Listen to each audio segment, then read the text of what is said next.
Una familia regresa a su casa tras un día de compras. Al entrar por la puerta se sorprenden de que su fiel perro no se acerque a saludarles como habitualmente. El marido comprueba que hay restos de sangre en el suelo que llevan desde la entrada del jardín hasta la habitación principal.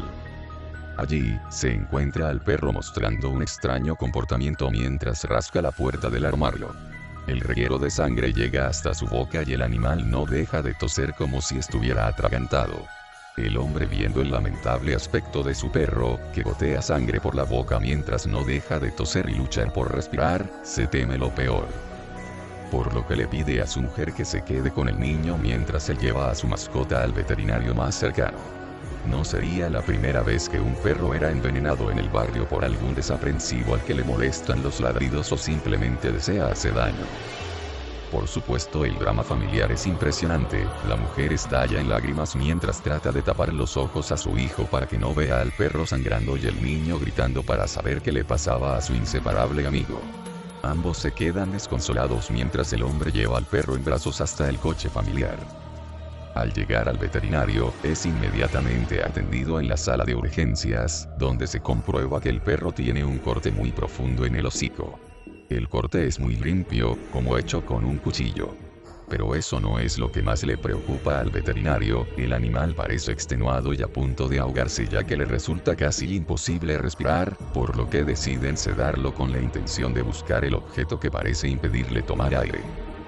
Finalmente el veterinario empieza a sacar un objeto sanguinolento, que inicialmente no es capaz de distinguir. Al extraerlo completamente se dan cuenta de que es un dedo humano que parece haber sido arrancado de un mordisco por el animal. El hombre palideció al comprender por qué su perro no se despegaba de la puerta del armario, y por qué el reguero de sangre llegaba hasta allí. Había alguien dentro del armario cuando ellos llegaron. Mientras ellos salieron a comprar, alguien había entrado en su casa con intención de robar, pero el perro lo atacó y tuvo que refugiarse en el armario para evitarle. El animal le había mordido en la mano y él le había clavado un cuchillo en el morro, dándole el tiempo justo para escapar. Inmediatamente llamó a su mujer para avisarla de que tenía que salir inmediatamente de esa casa, pero no contestaba el teléfono. Preocupado por su familia, regresó tan rápido como pudo mientras llamaba a la policía conduciendo a toda velocidad. Al llegar allí, se encontró lo que más temía. En su ausencia, el ladrón aprovechó para salir del armario, y enfadado por la herida que le había infligido al perro de la familia, se vengó degollando a su mujer y su hijo antes de escapar. Resulta que 5 personas, 3 varones y 2 chicas, deciden ir al sur del país como mochileros. La idea era hacer base en Bariloche por unos días y desde ahí recorrer San Martín de los Andes, Villa La Angostura, El Bolsón, entre otros. Como fueron en enero, no les preocupó demasiado el tema del frío. Al contrario, hacía casi tanto calor como en Buenos Aires, excepto durante la noche, que siempre refresca un poco. Por eso, decidieron llevar poca ropa de abrigo, tan solo 2 frazadas para los 5 y una sola carpa para todos. La idea era acampar, si se podía, en los diferentes lugares que irían a visitar.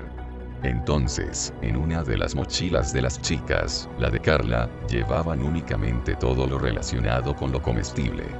Platos, ollas, cubiertos, latas de conserva, repasadores, etc. Asimismo, uno de los chicos, Santi, llevaba paquetes de hierba, cartones de tomate, azúcar, fideos, arroz y demás.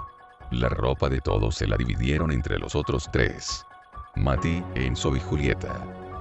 Los primeros días en Bariloche la pasaron de bomba. Subieron a los cerros, pasearon por el centro, se metieron al lago Nahuel Huapi, que tenía orilla en el camping donde paraban, y hasta hicieron fogones durante la noche, a pesar de que está prohibido y penado prender fuego. Tenían la costumbre de emborracharse, habían llevado bastante alcohol y, llegada la noche, encender las ramas y contarse las típicas historias de terror que a todos nos atraen. Los más asustadizos con esos temas eran Mati y Julieta.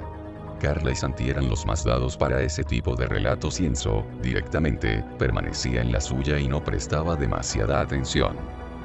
Después de pasar 3 días en Bariloche, decidieron mudarse con los bártulos al Bolsón. Como pretendían subir el cerro y un día no les alcanzaba, hablaron con el dueño de un comercio donde pasaron a comprar facturas para ver si en la mitad de la montaña se podía acampar y pasar la noche para continuar subiendo a la mañana siguiente. Este buen hombre, el panadero, les dijo que sí, que no había problema, que la mayoría de los mochileros lo hacían, pero les dio algunas indicaciones. En primer lugar les recordó que está prohibido encender fuego, después les indicó que no se puede dejar o arrojar basura, y por último les dijo que en la zona habitan duendes y que es muy importante que, durante la noche, no dejaran objetos de metal a la vista, ya que eso los atrae. Los chicos, de primer momento, escucharon atentamente todas las indicaciones del hombre, pero cuando oyeron la parte de los duendes, Carla y Santi se miraron y se sonrieron entre sí.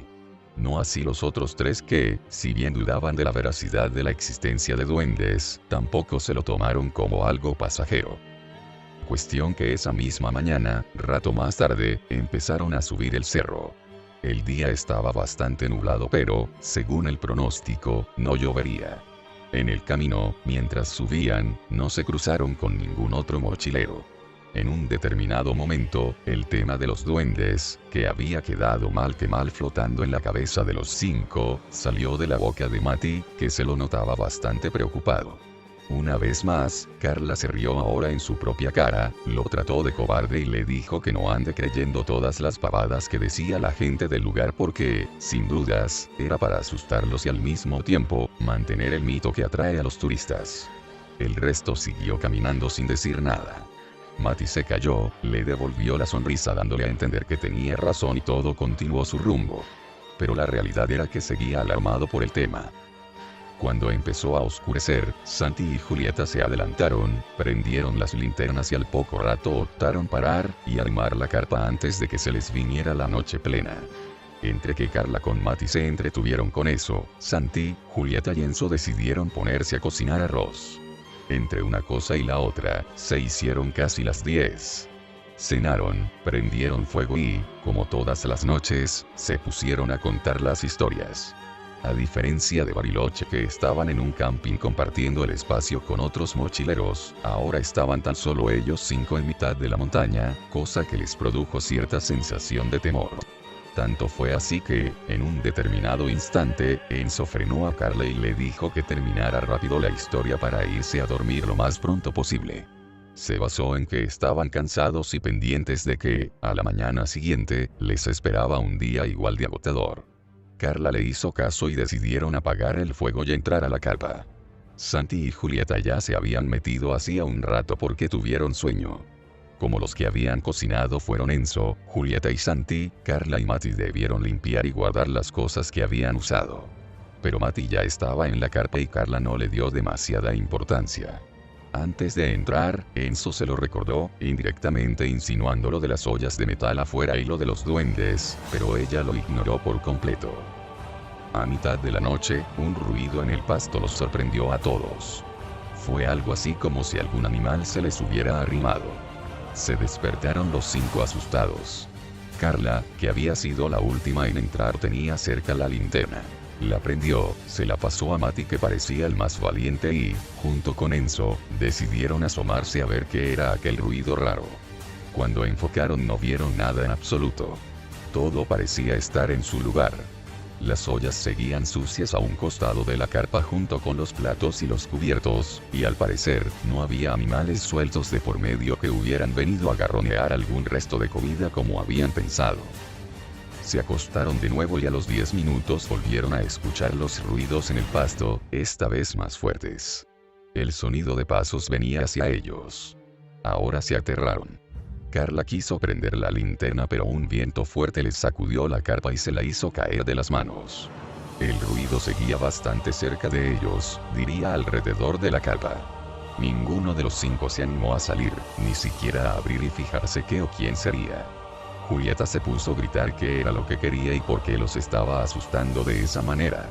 Pero nada, no había respuesta y los sacudones no paraban. Ya sabían que no era el viento, era otra cosa. De repente, escucharon ruidos de metal, como si alguien estuviera agarrando las ollas sucias que habían quedado en el pasto. Santi manoteó, encontró la linterna y la encendió. Enfocó desde adentro hacia afuera de la carpa. Vieron sombras que se atravesaban, que iban y venían, como ráfagas alrededor de la carpa y cerca de las ollas. Julieta ya estaba llorando del miedo. Mati se había puesto a rezar en voz alta y el resto permaneció mudo. Ninguno de los 5 podía creer que, esas pavadas que solo pasan en las películas de terror, ahora les estaban sucediendo a ellos y en la vida real. Súbitamente, algo comenzó a querer abrir la carpa desde afuera. Santi entró en pánico y soltó la linterna del susto. Escucharon el ruido del cierre tan cerca que, por reflejo, se abrazaron los 5 y se tiraron hacia atrás. Mati, que había dejado de orar, cobró valentía y en la penumbra agarró la linterna, que había quedado prendida en el piso de la carpa y apuntó al cierre. Todos lo vieron con gran claridad. La sombra de una pequeña mano intentaba abrirlo, mas por suerte no pudo. Sin embargo, ellos permanecieron durante toda la noche aterrorizados y sin poder despegar la mirada de la entrada. Los ruidos y las sombras continuaron durante casi 3 horas de reloj. En un determinado momento, empezó a hacerse de día y las cosas volvieron a su cauce normal. Dejaron pasar 2 horas más hasta animarse a salir. El primero que se asomó fue Mati, que ahora era el más valiente de los 5. Después salió el resto. Todo parecía estar en su lugar salvo por una excepción. Las ollas no permanecían en el mismo lugar donde las habían dejado. Mi abuelo, para trasladarse a la mina, tenía que levantarse a las 3 de la madrugada, para iniciar su camino a pie por el monte. Asimismo pasaba por la orilla de un río, y en una ocasión, vio una pequeña niña vestida a la moda antigua, en esa época habrá sido de mediados de 1800, que le hacía señas, y cuando se acercaba a la niña desaparecía. Así transcurrieron varios días en que al pasar por la orilla del río mi abuelo veía aquella aparición, y al comentarle a sus compañeros de trabajo, no se mofaban, como pudieran pensar ustedes, sino al contrario, se santiguaban con temor y le decía a mi abuelo: háblale al ánima, Flaviano, a lo mejor te lleva al enterradito. Enterradito llamaban ellos a un tesoro enterrado que posiblemente estuviera custodiando el ánima o aparición y por lo mismo no podía descansar. Un día de descanso, raro en aquellos tiempos, mi abuelo se levantó pensando que se le había hecho tarde. Recriminó y reprendió a mi abuela, que apenas contaba con 14 años de edad, cosas de la época, salió corriendo por la vereda hacia la mina. Ya estaba clareando y se extrañó de no encontrar a ninguno de los trabajadores por el camino, hasta que llegó a la orilla de aquel río y se acordó que no había trabajo. Aquel día, dispuesto y más molesto aún, dio media vuelta para regresar a casa cuando de pronto vio a esa niñita de no más de 5 años con un vestido inmaculadamente blanco y sus botitas blancas también sin una mancha de tierra o lodo. Mi abuelo se acercó y le preguntó: ¿qué haces aquí sola, criatura del Señor? ¿Estás perdida? La niña le contestó: sí, hazme un favor, llévame al otro lado del río, de aquel lado está mi casa y si me atraviesas te daré todo lo que quieras. Mis papás tienen mucho dinero. Mi abuelo, con desconfianza y trabajando su mente a 1000 por hora, pensó: ¿cómo es posible que una niña de esa edad esté por aquí, a estas horas y en época de lluvia sin una sola mancha ni siquiera en los zapatos? La niña le volvió a decir: ándale señor, cárgame y llévame al otro lado del río, esta es la parte menos honda y no me quiero ensuciar, te daré todo lo que quieras. Ante la insistencia de aquella niña, mi abuelo accedió a llevarla, pero solo hasta la mitad del río. Cuando se acomodó a la niña en la espalda, ella le inquirió: solamente no vayas a voltear, oigas lo que oigas, del otro lado estará una gran vasija de monedas, pero no vayas a voltear. Cuando le dijo esto ya iba por la tercera parte del río, cuando empezó a sentir que el peso que traía a sus espaldas empezaba a ser cada vez mayor, y cuando quería voltear a ver qué pasaba, la voz de la niña le decía: no voltees por favor, apúrate, ya falta poco. Cuando le faltaban unos cuantos metros para llegar a la orilla, la curiosidad fue más fuerte que aquel hombre, y al voltear cuál fue su sorpresa, que en vez de encontrar a la niña en sus espaldas, encontró a una víbora, así la llamó él, enorme y gruesa con unos grandes colmillos y baba espesa que escurría por sus fauces. Al ver aquello mi abuelo gritó espantado: Ave María Purísima, al tiempo que aventaba aquella cosa al río. En eso aquel ser le dijo: te dije que no voltearas, ya te faltaba poquito. Señor, ándale, llévame. Mi abuelo no hizo caso y se empezó a alejar sin dar la espalda a aquel ser cuando éste se sumergió, y al sumergirse vio como al otro lado del río empezaba a arder. Expresión que aplican cuando hay una luz irradiando cierta parte del campo, la cual dicen, es ahí donde está el enterradito. Bien, mi abuelo corrió a su casa y no contó lo sucedido hasta varios días después, con sus amigos del trabajo, los cuales le recriminaron que por qué no había escarbado a donde vio arder. Mi abuelo objetó que eso no era para él, que era cosa del demonio. Así pasaron varios días hasta que dos de sus amigos desaparecieron. A uno nunca lo encontraron y al otro lo hallaron vagando por el rumbo de la orilla del río repitiendo lo siguiente: yo te llego al otro lado del río, yo te llego al otro lado del río. Y antes de morir, ese amigo, en un destello de lucidez, les comentó cómo fueron la otra persona y era el lugar donde les dijo mi abuelo que había visto arder, y en donde aventó aquel monstruoso ser.